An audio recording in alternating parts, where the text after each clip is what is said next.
On the morning of December 1st, 1948, on a quiet, peaceful beach in Somerton, a suburb of Adelaide, Australia, a man's body was discovered. He was well dressed in a suit and tie, propped up against a seawall, looking out at the ocean as if he had simply fallen asleep while watching the sunrise. But he was not sleeping. He was dead. In his pockets, there was no wallet, no identification, and most strangely, all the tags from his clothing had been meticulously cut away. This was the beginning of Australia's most profound and enduring mystery, a 70-year cold case that would involve a secret code, a rare book of poetry, a mysterious nurse, and endless theories of spies and secret lovers. For decades, the man was known only as the Somerton Man, but in 2022, a breakthrough in modern science would finally, after more than 70 years of silence, give this ghost of the past back his name. But before we start our story, smash that like button, make sure you're subscribed, and hit the notifications bell so you won't miss any of our new, incredible stories. To understand the world in which the Somerton Man appeared, we must journey back to 1948. The world was still healing from the wounds of the Second World War, and a new, colder conflict was beginning to cast its long shadow across the globe. The Cold War between the West and the Soviet Union was starting to heat up.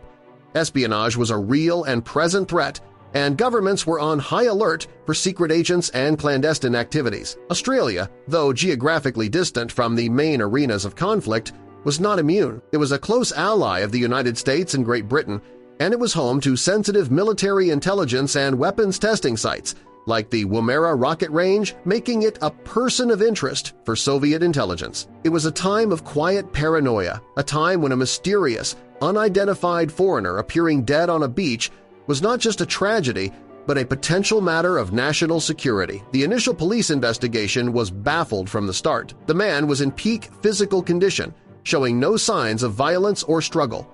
The autopsy was even more perplexing. The coroner found evidence of extreme congestion and bleeding in his stomach and other organs, suggesting poisoning, but they could not find any trace of a known substance. The man's last meal, a simple pastry, was undigested in his stomach. Who was this man? The police took his fingerprints and dental records, but they matched no one in any existing Australian or international database. The fact that all the tags had been cut from his clothing was a deliberate and professional attempt to erase his identity, a common tactic used by intelligence agents. The first major break in the case came a month later, in January of 1949. Staff at the Adelaide railway station discovered a brown suitcase that had been checked into the cloakroom on November 30th, the day before the body was found. When no one came to claim it, they opened it. Inside, they found a collection of men's clothing. And just like the clothes on the dead man, the name tags had all been carefully cut out, except for one name that had been missed, T. Keane. But investigators quickly determined that Keane was a dead end, likely a name left intentionally to mislead. The most important discovery, however, was a particular type of orange thread that was not commercially available in Australia. It had been used to repair a pocket in the suitcase. This same rare thread was also found in the pocket of the trousers the Somerton Man was wearing. The suitcase undoubtedly belonged to him. The police now had his belongings, but they were still no closer to knowing his name. The case went cold for months. The man's body was embalmed, and a plaster cast was made of his head and shoulders in the hope that he would one day be identified. Then, in April of 1949, the investigation took its most bizarre and famous turn. A pathologist, who was re-examining the man's clothing, found a tiny, hidden fob pocket that had been missed in the initial search. Tightly rolled up inside was a tiny scrap of paper printed with two strange words, "Tamam should." The police were baffled. What did these words mean? They released a photograph of the paper scrap to the public. A local man came forward with an incredible story. He recognized the phrase. He explained that it was a Persian phrase, meaning, "it is ended" or "it is finished." It was the final phrase in a book of poetry called The Rubaiyat of Omar Khayyam.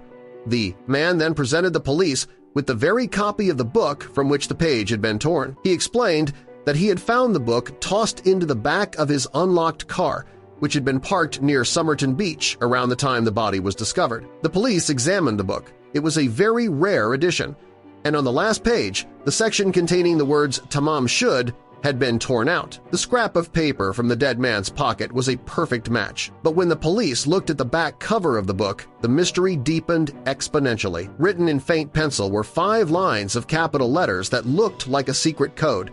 The case of the Somerton Man had just transformed from an unidentified body into a potential coded message from a spy. The discovery of the book, the code, sent the investigation into a frantic new direction. The police now had their first and only tangible lead.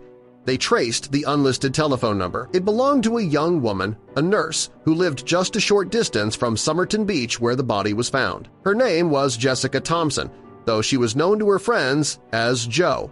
She was brought in for questioning. When she was shown the plaster cast of the dead man's face, her reaction was described by the detectives as completely taken aback, to the point of giving the appearance she was about to faint.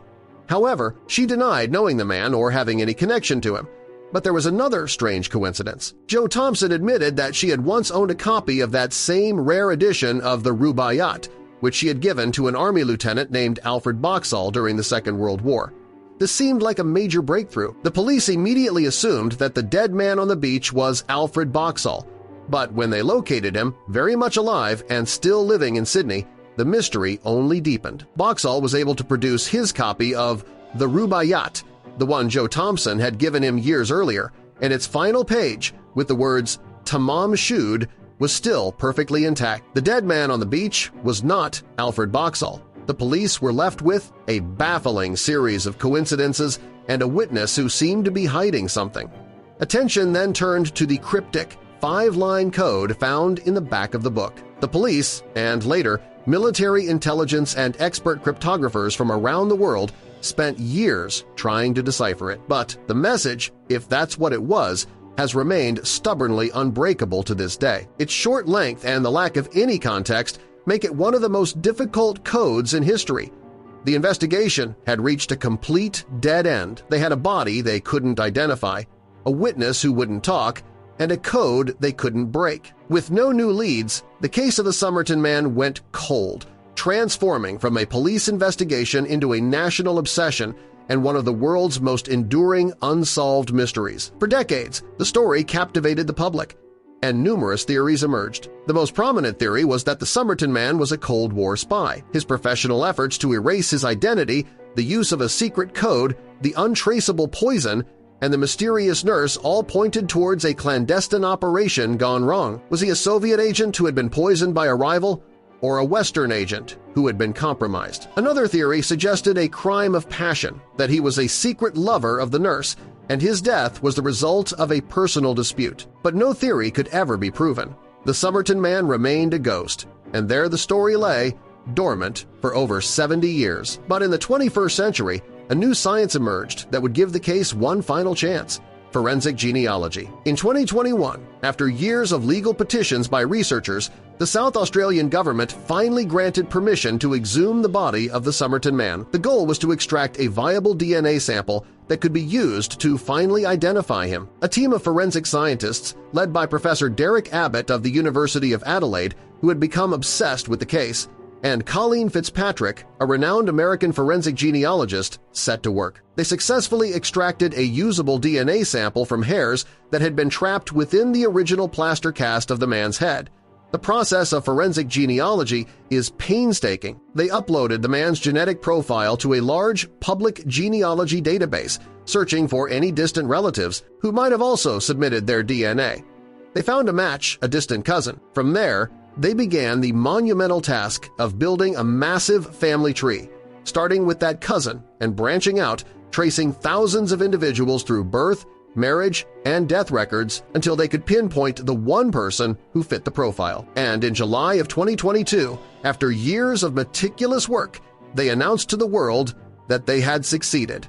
They had found him. After 74 years of being known only as the Somerton Man, the ghost on the beach finally had a name. He was Carl Charles Webb, an electrical engineer and an instrument maker from Melbourne, Victoria. He was born in 1905. The discovery was a monumental breakthrough, solving the central mystery of the case. But in answering the question of who he was, it opened up a whole new set of questions. What was an electrical engineer from Melbourne doing in Adelaide?